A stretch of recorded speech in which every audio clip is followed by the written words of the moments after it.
Welcome back, YouTube. This is Dave Lucas with Injection Molding Skills and More.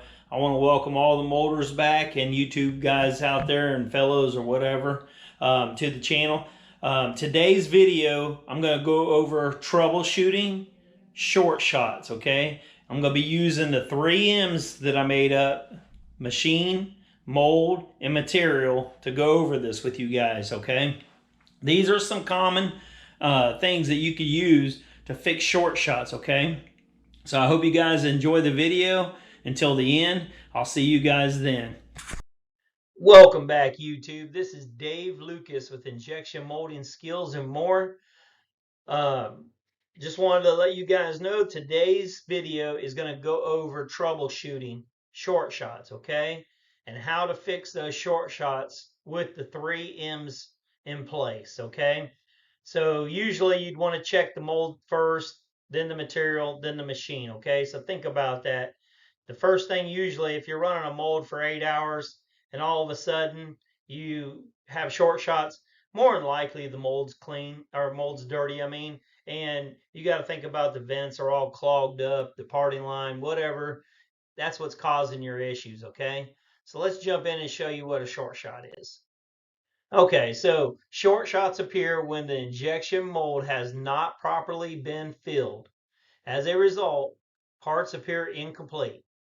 This effect usually appears far from the gate, especially where long flow distance are involved, thin wall or contamination, or thin ribs to be filled by the polymer.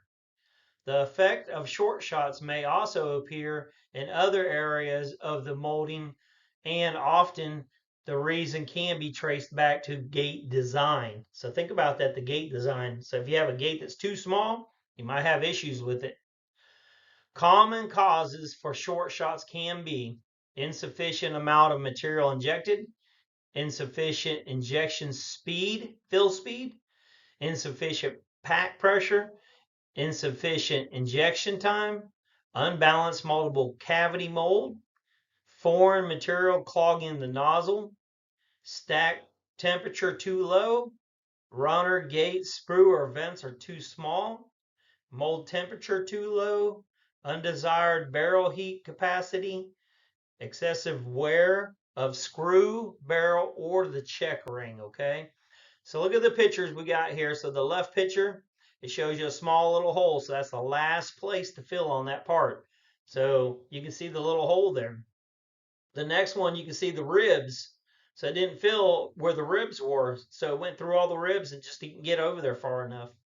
And then the last one, you can see where it is in the mesh area. It's got a hole in the mesh area, so it never got to there quick enough, okay?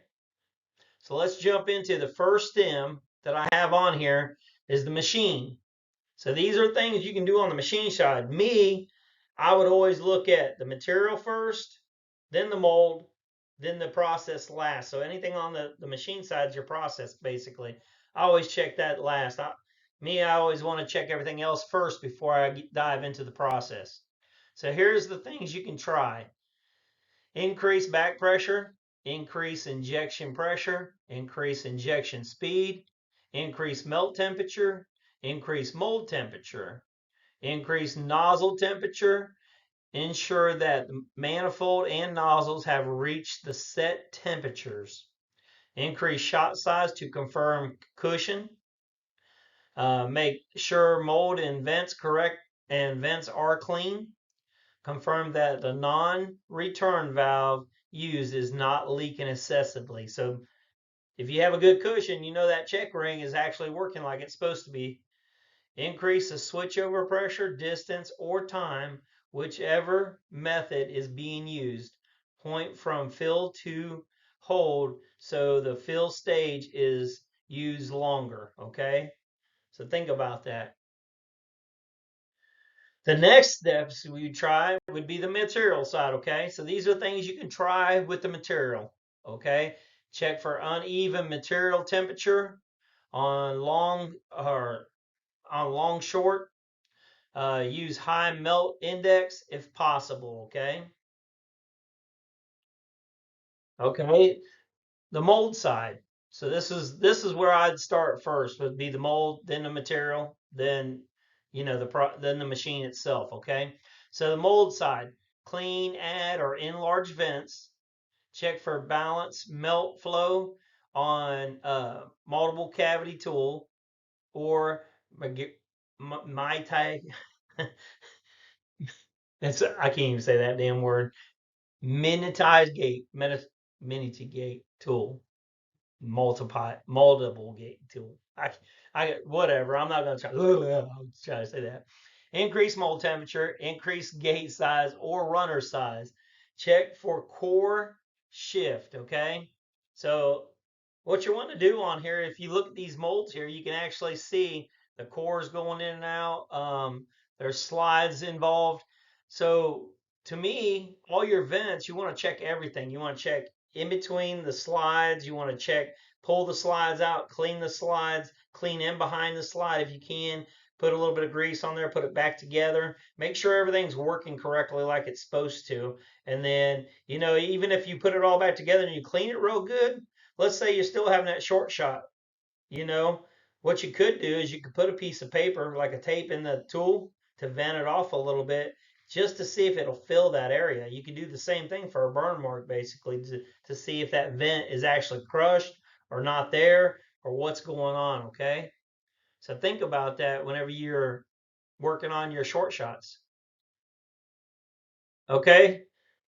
So I hope you guys enjoyed this. I put the machine up last so you guys can see the machine. I appreciate all the support to the channel. So please like, share, and subscribe. Until next week, peace. All right, guys, I hope you guys enjoyed that video. I hope it was informative.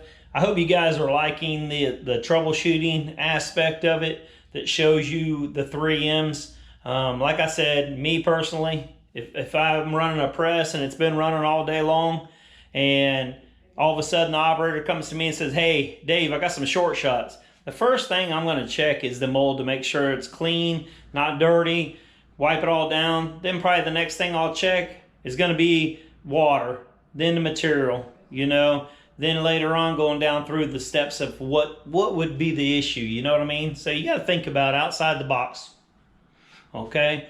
So I appreciate all the support to the channel.